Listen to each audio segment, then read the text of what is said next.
Hello friends जय जगन्नाथ। एबे शीत दिन आसिलानी आ शीत दिन रे समस्ते घरे घरे समस्ते माँ माने कहते अरे च्यवनप्राश टिके खा च्यवनप्राश टिके खाओ। तो चलतु आमे से होममेड च्यवनप्राश बनैबा। हाँ आज्ञा होममेड च्यवनप्राश घरे बनैबा और प्योर हेल्दी जिनस बनैबा सबू इम्यूनिटी बॉडी रे इम्यूनिटी पई।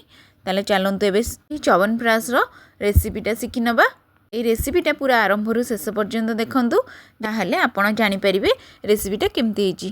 प्रथमे मु एठी हाफ केजी आमला को भल से धोईकी ताकू पोछिकी रखी देइचिली। ताकू मु स्टीम करिया पई छाड़ देबी 5 रु 10 मिनिट पर्यंत मु ताकू स्टीम करिया को एडी इडली स्टीमर रे छाड़ दोची। देखंतु एई भला आपण करिवे।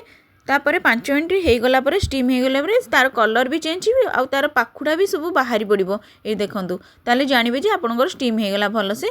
एथर मु आमला तक मु गोटे प्लेट को बाहर कर दूची। सबू तक आमला मु बाहर करके रखी सारा पर 5 मिनिट बाहर ठंडा छाड़िया किस समय छाड़देवा। ठंडा छाड़ी गले तार सबू पाखुड़ा गराक सबू अलग अलग सेपरेट हो ता भितर जो मंजी थी ताकू आम बाहर करने आमको इजिली हम। देखु यही भाया बाहर करदे आपण। तापर किछि मु डेट्स नहीं मुझे 10 रु 15टा खंडे डेट्स नहीं ताकू मु गरम पानी रे मु 10 मिनिट पर्यंत सोक कर रखी।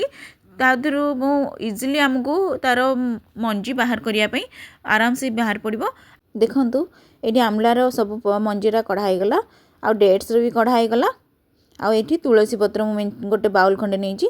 तापर ये जो आमलार मंजी अच्छी से आमलार मंजी को आपड़ जदि खरारे सुखेकी तार पाउडर कर रखिए डायबिटीज पेसेंट पाई बहुत भल सेटा। तापर मुझे सबुतक आमला को लेकिन गोटे फाइन पेस्ट बनईदेवी। फास्ट आम आमला को खाली पेस्ट बनईकि रखा जेहेतु आम आमला को टे कषा ना से आम आमला को पेस्ट बनईकि रखा। तापर आम सेम जार रे से जो डेट्स आउ तुलसी पत्र आ गोटे अदा को आम छोट छोट पीस करी काटिदबा। अल्प पानी देके आम भल से आम गोटे फाइन पेस्ट बनईकि आम साइड करी रखिदबा। नेक्स्ट प्रोसेस रे आम सब गरम मसला को आम फास्ट आम ड्राई रोस्ट करवा। ये बड़ इलायची दालचीनी तेजपत्र पानमहुरी गुजराती जाईपत्री स्टार फ्लावर लवंग गोलाप फूलर पाखुड़ा जदि थी नेबे नहले स्किप करें। तापर मुझे गोलमरीच नहीं ताकू आम सुखी कढ़ई गरम करिकी आम ताकू ड्राई रोस्ट करवा। देखिए ड्राई रोस्ट कला बेले गोटे बहुत बढ़िया स्मेल आसीबो। आउ से ड्राई हो रोस्ट हो गले टिके पाउडर होवाई भी बहुत इजी हम। एथर मोर ड्राई रोस्ट हो गला मु भलसे ताकू टे भाजीदेली ताकू मु गोटे प्लेट रे काढ़ी दूची। प्लेट रे काढ़ीले ठंडा हो गला परे आमे से ताकू आमे नेकी ताकू गोटे फाइन पाउडर बने दबा।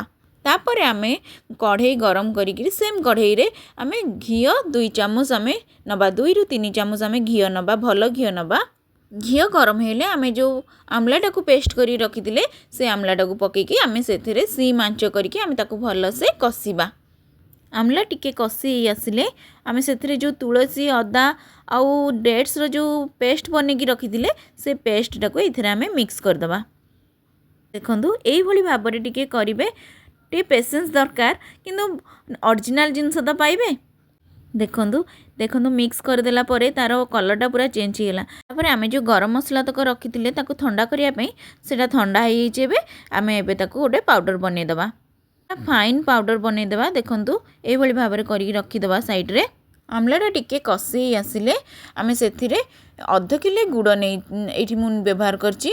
मुझे चीनी यूज करूनी जेहेतु आम एबे चीनी तो समस्त भल नुह से मुझे गुड़ यूज करची। गुड़टा देहपाई बहुत भल से मुझे गुड़ नहीं। तापर आम जो पाउडर बनईकि रखते से पाउडरटा को पकईकि भल से मिक्स कर देगी ताकू आम 10 रु 15 मिनिट पर्यंत आम ये भाया कषि नबा।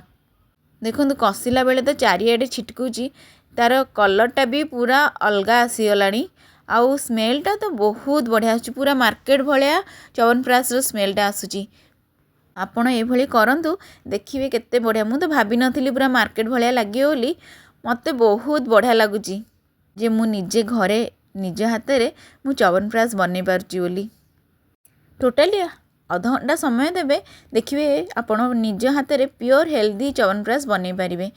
ताकू लगातार एमती भाव में कषा को पड़ो। ये भाव में कषि कषि कषि कषि तार टिके पानी अंश जहाँ थी टिके मरीज आउ बहुत बढ़िया स्मेल आसीबो। एथर हमरो रेडी हो गला होममेड च्यवनप्राश। तार लुक्स और टेस्ट पूरा मार्केट भलिया लागुथिला। तो एथर हमरो रेडी हो गला होममेड च्यवनप्राश। बंधु केमती देखा जाउची देखा जाउनी ना अंधार देखा होची ना देखंतु तार कलरटा केमती हिची। एथर आमे ठंडा करिवा पई ताकू रखी दबा किछ समय। तापर ठंडा हो गले से ऑटोमेटिक से बहलिया हो जिवो आहुरी बहलिया हो जिवो। आउ ताकू आमे तापर आमे गोटे एयर कंटेनर काच जार रे आमे ताकू रखिकिरी ताकू टाइट करी रखी दबा। एको आमे 6 मास आमे आराम से यूज करि परिबा। नले आपण दरकार हेले ताकू फ्रीज रे मध्ये रखि परिबे। आगे मो वीडियो को निश्चय लाइक शेयर सब्सक्राइब निश्चय करिवे। जय जगन्नाथ।